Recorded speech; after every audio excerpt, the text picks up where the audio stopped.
امام سیوطی نقل کر رہے ہیں مولا علی کے الفاظ کہ موسیٰ نے ہاتھ پھیرا جوانی ایسی لوٹ آئی 30 سال کی جوان عمر سبحان اللہ سبحان اللہ اس کو جمال لوٹ آیا 1600 سال کی عمر ہوئی اور حضرت سلیمان جب بعد میں آئے ان کے نکاح میں آئی سبحان اللہ نعرہ تکبیر نعرہ رسالت عظمت مصطفیٰ کانفرنس تو جب موسیٰ جوانی بھی دے سکتے ہیں تو میرے نبی حیات بخشے تو کون سکتا ہے سبحان اللہ سبحان اللہ موسیٰ جنت بھی دے سکتے ہیں موسیٰ تو میرے محبوب کے غلام ہیں میرے آقا کو کہتے ہیں موسیٰ کا کیا مقام ہے کیا حیثیت ہے میری بارگاہ میں یہ کہ اگر میرے زمانے میں موسیٰ آ جائے اور تم مجھے چھوڑ کر موسیٰ کی پیروی کرو تو ہلاک و تباہ ہو جاؤں گے موسیٰ کو بھی میری پیروی کے بغیر چارہ نہیں جی جی جی موسیٰ کو بھی میری اتباع کرنی پڑیں گی میں وہ پیغمبر ہوں اور یہ اللہ جب موسیٰ نے کہا سجا دیا تب اس نے بتایا حضور یہاں ہے یہاں سے ایک بات یہ بھی پتہ چلی کہ جب قبر مبارک کھودی گئی موسیٰ کا یوسف علیہ السلام کا جسم ایسے تر و تازہ نکلا جیسے ابھی دفن کیے گئے تھے جب 300 سال پانی میں رہ کر جناب یوسف کا جسم سلامت ہے بدترین عقیدہ نہیں ہے جو کہتے نبی مر کر مٹی میں مل گئے سبحان اللہ یہ واقعہ حضور سنا رہے ہیں سامنے واقعہ تو ختم ہوا اور اس کے بعد پھر آ کر کے لوگ نے سنا کر کہتے ہیں میں نے اس سے کہا سل ماشیتا یا عربی مانگ کیا مانگتا ہے خدا کی قسم اگر وہ جنت میں میرے درجے میں رہنے کا درجہ مانگ لیتا میں اس کو وہ عطا سبحان اللہ سبحان لیکن اس نے مانگا بھی تو کیا مانگا وہ نہیں مانگا یہ ایک حدیث میں سارے عقیدے آ گئے اس لیے میں نے اس ایک حدیث کا چناؤ کیا ورنہ حضور جنت دے سکتے اس پہ اتنی حدیث ہے کہ پوچھیے اور اس حدیث کی خاص بات اب میں سنا رہا ہوں اس کو امام طبرانی نے المعجم الاوسط میں لکھا جلسہ صفحہ 375 حدیث نمبر 7766 امام ابن ابی حاتم نے تفسیر القرآن جلسہ صفحہ 2205 سورہ یوسف آیت 101 کی تفسیر میں نقل کیا امام ابو یعلا نے مسند ابی یعلا میں جلد 13 صفحہ 236 حدیث نمبر 7254 امام ابی یعلا کہتے ہیں اسنادہ حسن اس کی سند حسن ہے یہ حدیث ضعیف وہابیوں کا یہ تقہ نہیں چلے ضعیف ہے لیکن تمہارا عقیدہ ضعیف ہے حدیث ضعیف نہیں ہے تمہارا عقیدہ ضعیف ہے تم خود ضعیف ہو امام ابن حبان نے اپنی سعید میں حبان جن نمبر 200-498 حدیث نمبر 723 کا لکھا امام ابن حبان کہتے ہیں صحیح یہ حدیث صحیح ہے امام حاکم نے المستدرک میں لکھا جلد 200-624 حدیث نمبر 4088 امام حاکم کہتے ہیں ھذا اسناد صحیح الاسناد اس حدیث کی اسناد اس کی سند صحیح سند ہے خطیب بغدادی نے تاریخ بغداد جلد 495 پہ لکھا امام حیثمی نے مجموع الزوائد جلد صفحہ 195 رجال نمبر حدیث نمبر 17348 اور امام حیثمی کہتے ہیں رجال صحیح اس کے سارے راوی صحیح راوی ہیں ابن کثیر نے تفسیر القرآن تفسیر ابن کثیر اسے کہتے ہیں جلد 6 صفحہ 142 سورہ شورى آیت 52 کی تفسیر میں لکھا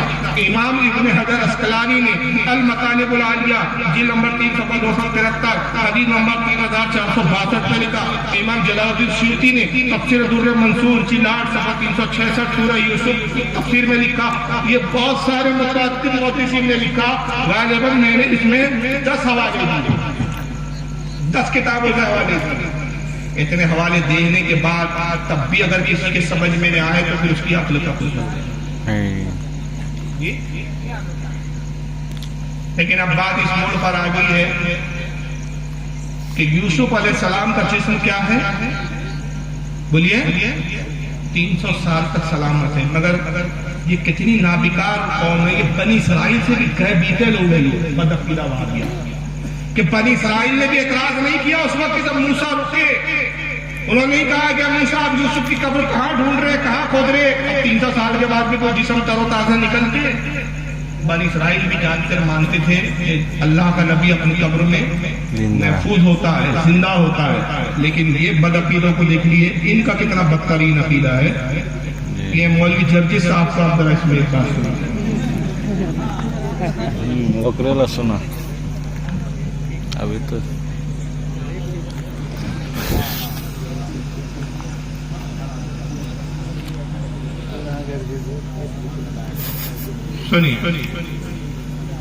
تم اس کو پکار ارے صاحب مر گیا مت کہنا توہین ہو جائے گی پردہ کر گئے